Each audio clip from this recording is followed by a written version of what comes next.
composer of the film, ladies and gentlemen, Alan Howarth.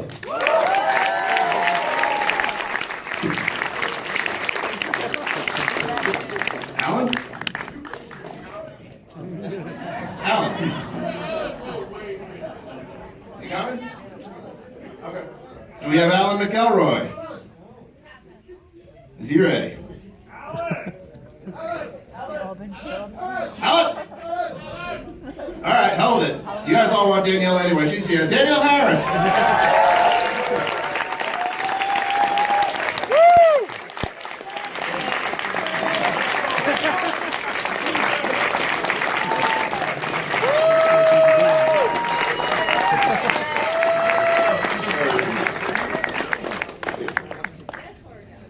All right.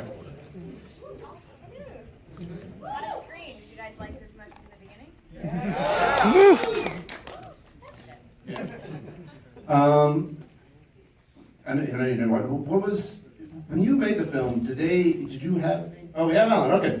Did you have any, like, did they explain to you who Jamie Lee Curtis was? Did you actually know who she was yet? Or? No clue. I've still never met him. Is that crazy? No, I've never met him before.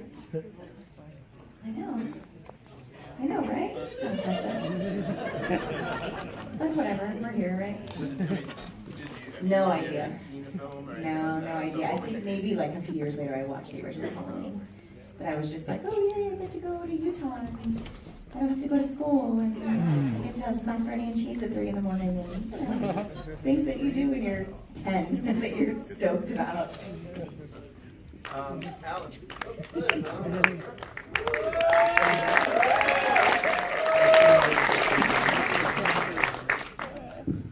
Alan, now Halloween 3 came out and it took a while for people to kind of get used to it. Back then everybody hated it. Now we're kind of on board with it. But back then it was not beloved. So the goal for this one was we got to bring back Michael Myers. Were you a fan of the original movies? Were you on that Halloween 3 sucked because no Michael in it train? Or did you recognize that movie's actually kind of awesome, but we need Michael?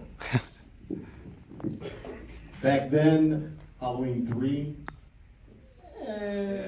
you know. But I love Halloween, I love the original, and the second one, I was in college at the time, and it was one of the best experiences I ever had. So the chance to, you know, bring the shape back to life, I mean, that was just, you know, unbelievable for me. And when you were developing, did you develop the script with Dwight, or did you kind of write it, were you hired outside before he was hired, or how did that whole process work?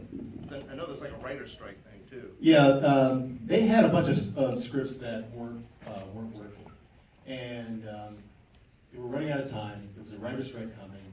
They were trying to hit a production date, and they just didn't have any scripts. So it was 11 days before the writer's strike in '88, and Dwight and I had, you know, met. And we were working on other projects, and he said, "Could I come on board and take a look at this?"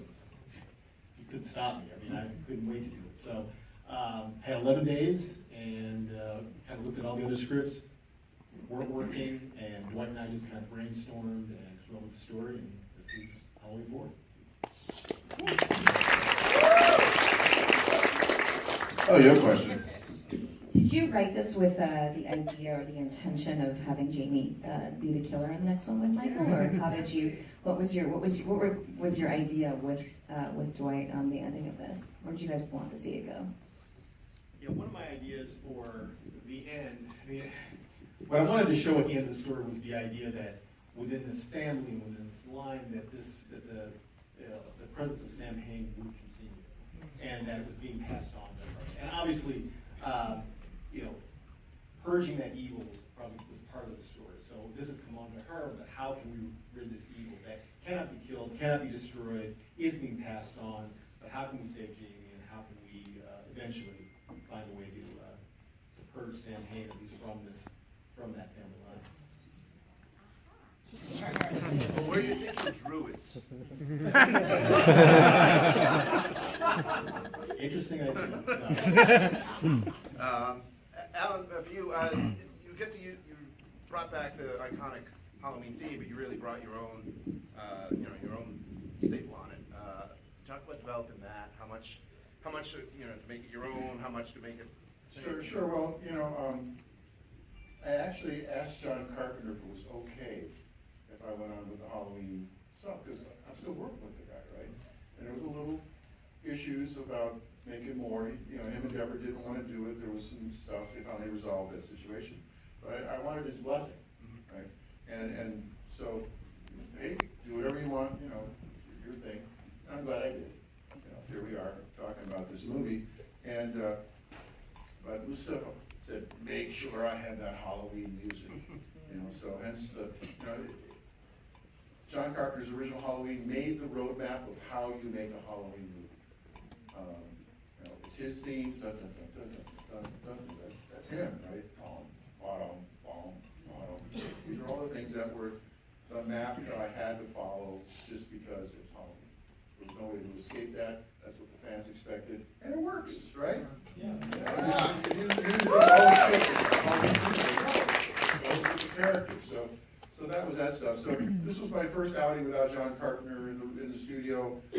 Had the Halloween movie in front of me, and this was really my first outing to kind of do my own thing with Halloween. Right? So the notes were there, but you know, I really used a lot of influence from my days of being a young rock musician. I was very much into Pink Floyd and stuff like that. So I did a lot of echoes and atmospheres, and you know, I've done a lot of sound design work where I worked with sound effects in addition to music. So I put the sounds in the music. So in this case, the score had both the notes and that atmospheric stuff. Like that very opening, you know, before we even get in there, I really liked that. That was really a great setup to take our time to ease into the next Halloween. And for those that are musically inclined, that main atmosphere is actually a sample of a cymbal that's been looped. So it's I think it's actually, you know, a sample of a cymbal, which you wouldn't think of, but you just take the loop, you take a little atmosphere out of it. So that worked out really good. And then, like I said, Dwight came by a couple times to see how I was doing. But like any good director, I was doing fine. So he just came by to see how I was going. Like, oh, good, keep going. And then finally came time to put the music in the movie. And like I said, I was just make sure I have that Halloween music every time I see that. As soon as you see the mask, play that music. So that was that. And then sort of my own addition was the relationship between Rachel and Jamie. You know, so that was my new music that I added to it. And I think here we are. We watched it 35 years later. Who would have thought, right? And you're doing it. You know, think about coming back. Woo! Here we are. Danielle, one of the scariest, at least to me, when I was a kid, the scariest scenes is that first big one in your room when Michael's on your bed and stuff. Do you have any memories of shooting that part? Do you would like to share? It was still creepy filming that, actually. You know, there were little things that I still would get a little freaked out about. Most of the time, they're trying to make you not be afraid of everything, but there were definitely moments, even just being in the room with the door closed and everybody is on the other side of the door with the monitors and the camera's not, you know, you just have the camera and everything, they're kind of covered in black, you know, and it's still scary as a kid, I think. And you know, I was still scared of things under the bed at that age. So knowing that George is under there and going to grab me, the anticipation of it actually happening, of something coming out and grabbing you, still scares the crap out of me. It's a great scene. And for Alan, in an original script, the Sheriff Meeker actually got killed off, and they thankfully changed that because I think he's awesome. Do you remember why? Was that like something that you decided on your own to change? Did Co-Star kind of put it down? Budget. Yes. Because Ben Meeker was supposed to die in the house. It was going to be this amazing sort of final battle between Ben and the Shape in the basement of the house. That battle would actually result in a fire breaking out in the basement, and the house was going to go up in flames. And that's part of what drove Rachel and Jamie onto the roof. So you're going to end up with a sequence after that where Jamie and Rachel are on the roof of this burning house with firefighters chasing them, and then having to get off the roof. But we couldn't burn down the house, so no final battle in the basement. So Ben Meeker got something. And I guess for both of you, I'm not sure if you were on set or not, but do you remember anything, you know, let's put to rest an internet rumor. At one point, there was 30 minutes of deleted scenes from the movie. Do you guys remember anything that significant that you filmed and didn't get used? Because I suspect that the internet might be lying to me. For once, I know the internet is really reliable, but I think they might be wrong on this. As far as I know, the internet is lying. You would know. I don't think that we did anything really that didn't make it. Everything was there. Speaking about that roof, you know, we weren't harnessed to anything. And I remember being brought to this field, because the real house was this huge 3-story, you know, gorgeous mansion. And it was like, wow, okay, that's insane. And then they brought us this field where they built this fake roof that I think I just in my head imagined to be like no higher than kind of where we're sitting right now. And it was like 18, 20 feet in the air. And I remember there were just like boxes and some mattresses around the outside with like some grips, just chilling, smoking cigarettes, waiting in case we fell off. And it was April and it was Utah and it was cold, so it would freeze over and we'd film at night. And there was this horrific layer of ice over these slate shingles. And I think Rachel was wearing like penny loafers with me on her back. I mean, have you guys, I don't know if in the outtakes you ever saw, like, she actually cut her stomach open on oh my God, yeah, that was gnarly. So some things were not necessarily thought out, but it looks great, right? So, fuck it. Still for Danielle, you don't get to do as much with him in this one, but as you do in 5, but can you tell your first impression of working with Donald? You know, I don't have a ton of memories with him. We didn't have a lot of stuff. I still think I was fascinated by the prosthetics that they applied to his face, just kind of never seeing anything like that before, really. He kind of kept to himself, you know, and drank his bourbon and hung out in his trailer and came out and listen, I get it, you know, came out and did his job when he needed to, and he is Dr. Loomis. I had a little bit more of a relationship in Halloween 5 because I did have more staff with him. He's just great. There's really no one quite like him. And Alan, for you, did you get to work with him at all? And this guy, one thing I've always really liked about this one is that Loomis learned from his mistakes in the first one, because in that one he's like, no, let's not tell the media, let's keep it quiet. And this one, it's like the first thing he does. He's like, no, get everybody. Well, that's one of the things I wanted to do in the movie, is have characters make, you know, as best as you can in a horror movie, make smart choices. You know, in the first movie he had a 6-shooter, and this one he's got an automatic. You know, yes, he makes, you know, the truth that the sheriff doesn't just, you know, deny him and say, oh, you know, he's crazy, and then wait till you see the dead bodies. It's like, okay, this is happening, let's take care of it. But this was my first produced credit, and it was a great experience because I got to spend 2 weeks on set, hang out with Donald Pleasance, and then just, you know, got to talk to him and kind of, you know, listen to him reminisce about, you know, sort of the history of film, and it was amazing man. It was really something.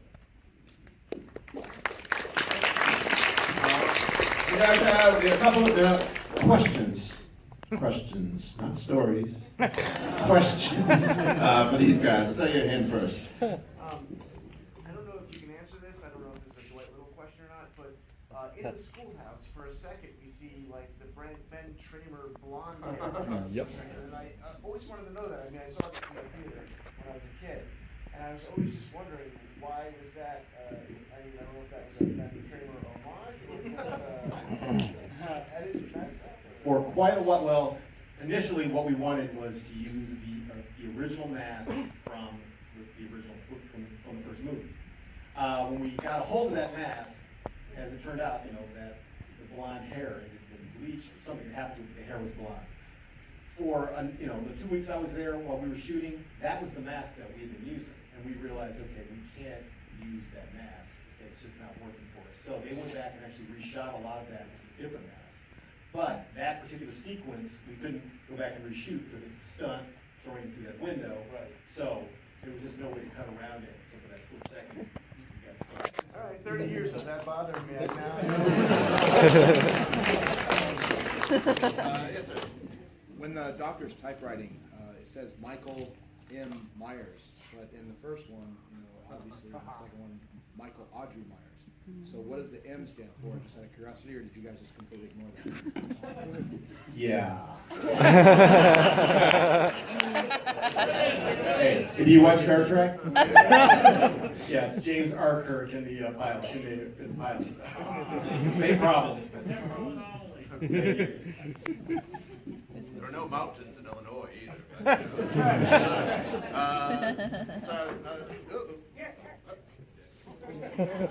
Oh, there you are. Yeah. So why didn't you guys go with the fact that Jamie was the killer at the end? Why wasn't that brought into things?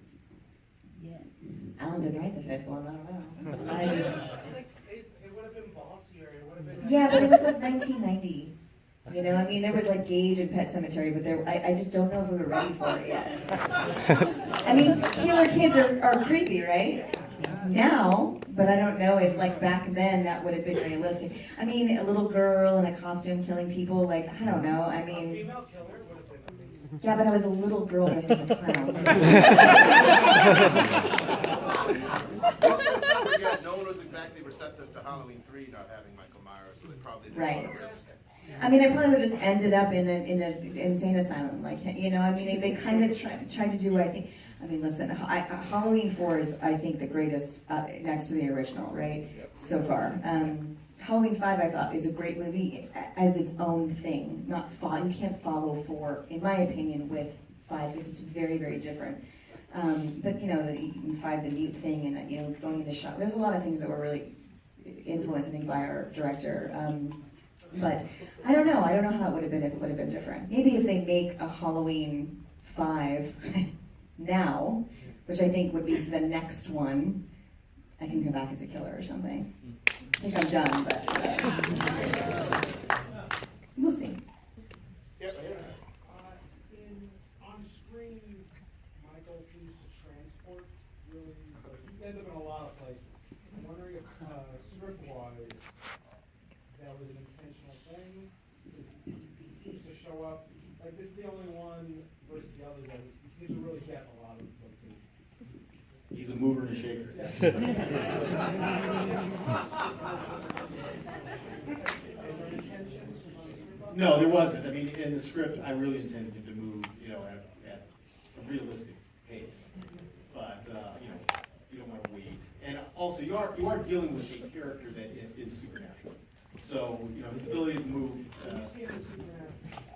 Well, you know, someone that you can shoot multiple times and get back up. There's some force and work needed that is keeping him going. So, yes, there's a supernatural element to it. I'm actually curious if you guys have any explanation as to why this is the first movie not shot in CinemaScope. Yeah, Dwight needs to be here for that one. Sorry, I heard somebody up there. Yeah, okay. I can't see you, but I'm assuming you're up there. Were there ever plans in the script to give the character of Lindsay Wallace a larger role? Like, I know she picks them up to take them to the costume store, and that's kind of it for whatever plans in the script. Or Yeah, Lindsay was, you know, back then we didn't have the term yet, but it was, you know, sort of my Easter egg. You know, I was always trying to drop little elements of, you know, from the original movie into the story and making some connection. Yes.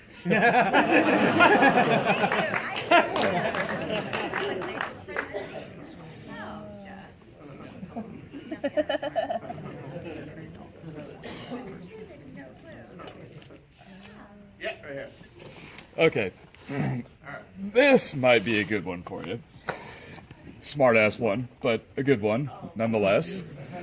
Okay, so at the end of Halloween 2, Jamie Lee Curtis shoots Michael in one eye and then the other eye. So logically, he would be blind in Halloween 4. So is he just going off of some extra dog sense, feeling his way around? Worried about being blind? Shot in the face,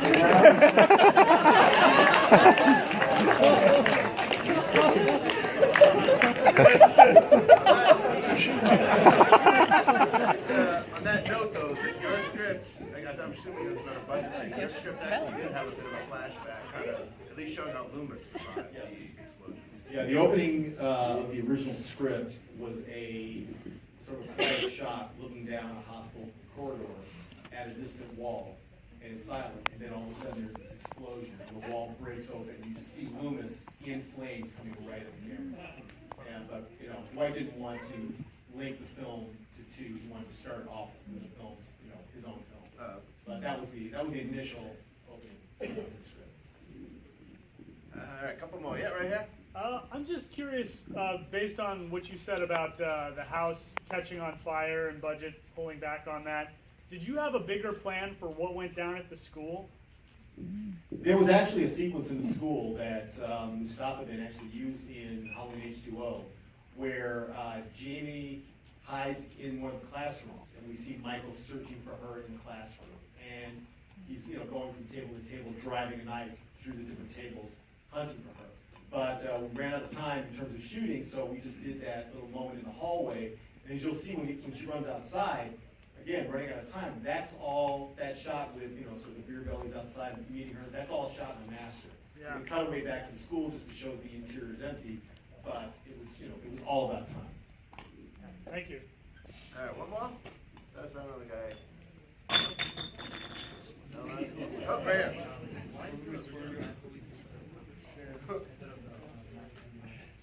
That would be a marketing question. I didn't even hear that.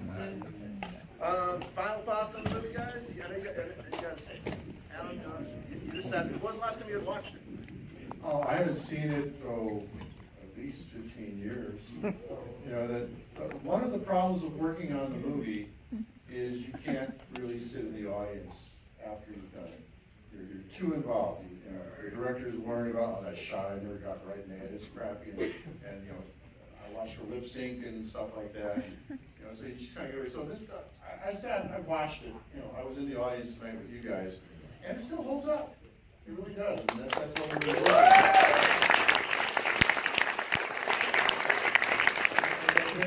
The whole thing about, you know, the music with John Carpenter. I mean, here we got Stranger Things.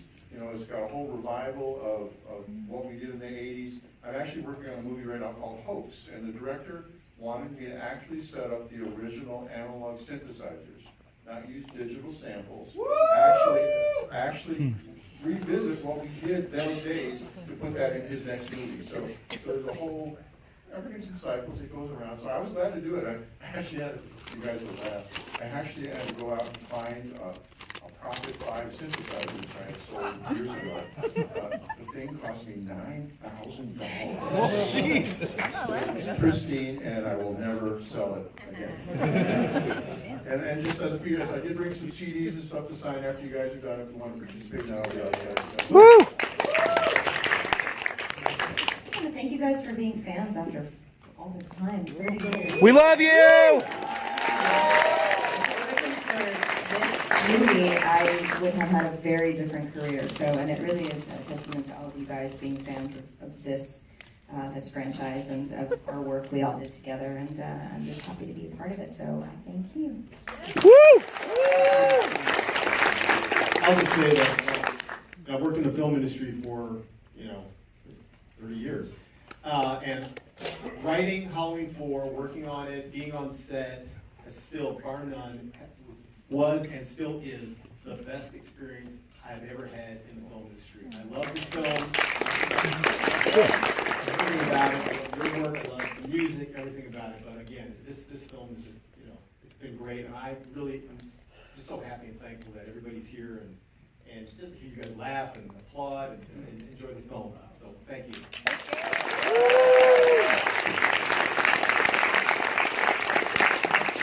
I wasn't in it. I just like it. We have, before we get going, we have a special cake presentation to bring up. One of those Hollywood special cake presentations. Delicious Halloween cake. It looks like a knife in a man's head. Nice. Nice. What's the name of the cake? Black Magic Cakery, folks. If you would like, I would like. That's cool.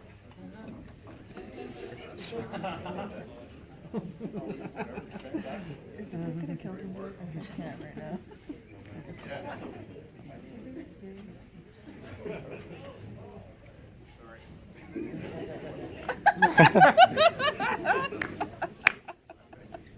blackmagiccakery.com if you guys would like to. Woo! Is the knife edible? Everything's edible? I'll need the plate. All right. Thank you so much. That is awesome. All right, so the cake I believe will be out in the bar. If you guys want to hang out for a bit, grab another drink. Next showing is Dance of the Dead. It's next Saturday, the 19th. Come check that out. It's a really fun movie. I believe there'll be usual sort of dress-ups and Q&A and all that sort of stuff. So tickets are available now at the box office. And you want to go get your ticket validated, you can buy a ticket now if you'd like. Until then, thank you so much for coming. Another round of applause for these guys here. Appreciate it.